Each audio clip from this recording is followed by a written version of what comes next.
तो hi guys, हम आ चुके हैं एक और नई और इंटरेस्टिंग वीडियो में जो कि है कॉन्स्टिट्यूलिज्म। तो देखो यार, थोड़ा सा मेरा ना प्रोनाउंसिएशन गलत हो सकती है, तो प्रोनाउंसिएशन को इग्नोर करके कॉन्सेप्ट पर ध्यान देना, क्योंकि मैं ना कॉन्सेप्ट आपका पूरा क्लियर करा दूंगा। तो चलो वीडियो को स्टार्ट करते हैं। Each country must have the constitution but each country must not have the कॉन्स्टिट्यूलिज्म।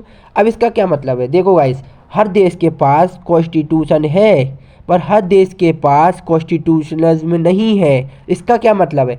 Constitution तो हम जानते हैं, सीधी सी बात है, एक डॉक्यूमेंट। बट कॉन्स्टिट्यूलिज्म क्या होता है? तो कॉन्स्टिट्यूलिज्म बनाने के लिए ये कंडीशंस फॉलो होनी चाहिए। अब ये कंडीशंस क्या होती है हम आगे वीडियो में पढ़ेंगे।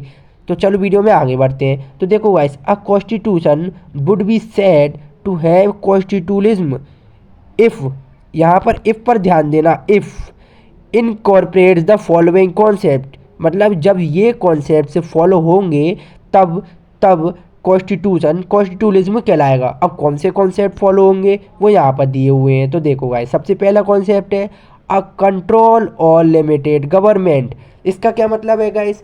कंट्रोल गवर्नमेंट मतलब जिसे कंट्रोल किया जा सकता है, मतलब गवर्नमेंट, सरकार अपनी मनमानी नहीं चलाएगी।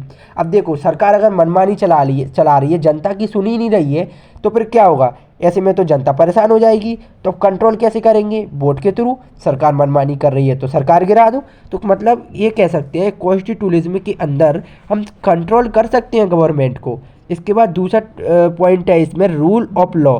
अब रूल ऑफ लॉ क्या होता है गाइस? तो देखो, रूल ऑफ लॉ का मतलब है कि जो भी यहाँ पर काम किया जाएगा वो लॉ के अकॉर्डिंग किया जाएगा। लॉ सुप्रीम है, लॉ से ऊपर कोई भी नहीं है, सीधी सी बात है, लॉ सुप्रीम। मतलब संविधान क्या है? संविधान सुप्रीम है, संविधान से ऊपर कुछ है? संविधान से ऊपर किसी की चलेगी? नहीं चलेगी, चाहे सरकार हो या कोई भी हो। तो मतलब संविधान के अकॉर्डिंग ही काम होगा। देखो गाइस, यहाँ पर थर्ड पॉइंट है सेपरेशन ऑफ पार्ट। अब सेपरेशन ऑफ पार्ट क्या होता है guys?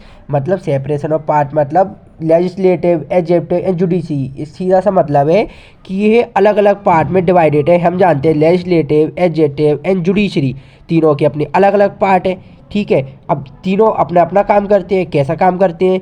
Legislative law making body है, लॉ बनाती है, ये इम्प्लीमेंट करती है। जुडिशरी न्याय देती है। तो ये तो हम जानते ही हैं कि सेपरेशन ऑफ पार्ट्स है। तो देखो गाइस, इसका फोर्थ पॉइंट है प्रोविजन ऑफ टैक्स।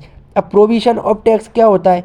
मतलब कि टैक्स हम जानते ही हैं, टैक्स क्या होता है? तो टैक्स पर रोक लगाना। अब ऐसा तो है नहीं है कि सरकार आपसे बोल देगी कि अपनी पूरी की पूरी संपत्ति को टैक्स, संपत्ति पर टैक्स दे दो, मतलब पूरा का पूरा टैक्स दे दो। ऐसा तो आप नहीं कर सकते ना।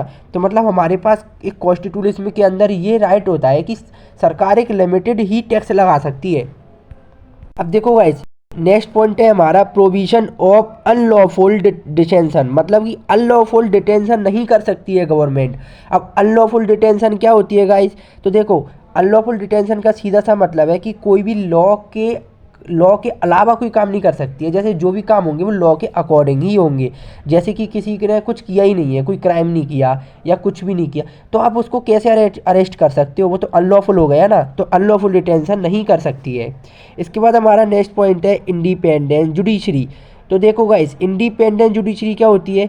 इसका सीधा सा मतलब है कि जुडिशरी इंडिपेंडेंट है। कोई ऐसे नहीं कह सकता कि मैं मंत्री हूँ, मैं विधायक हूँ और मैं विधायक हूँ तो मुझे न्याय अलग से दो, ऐसा नहीं कह सकता है। जुडिशरी इंडिपेंडेंट है। जो कॉन्स्टिट्यूशन में लिखा है, संविधान में लिखा है, लॉ में लिखा है, वो उसी के अकॉर्डिंग काम करेगी, उस पर किसी का जोर नहीं चलेगा।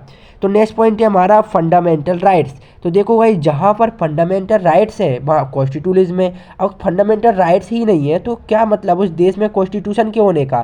तो हमारा नेक्स्ट पॉइंट है डिग्निटी ऑफ इंडिविजुअल। अब डिग्निटी ऑफ इंडिविजुअल क्या होती है गाइस? तो डिग्निटी हम जानते हैं सम्मान, मतलब हर इंसान का सम्मान का राइट है, डिग्निटी का राइट है। तो इंडिविजुअल मतलब एक पर्सन, कोई इंडिविजुअल अकेला पर्सन।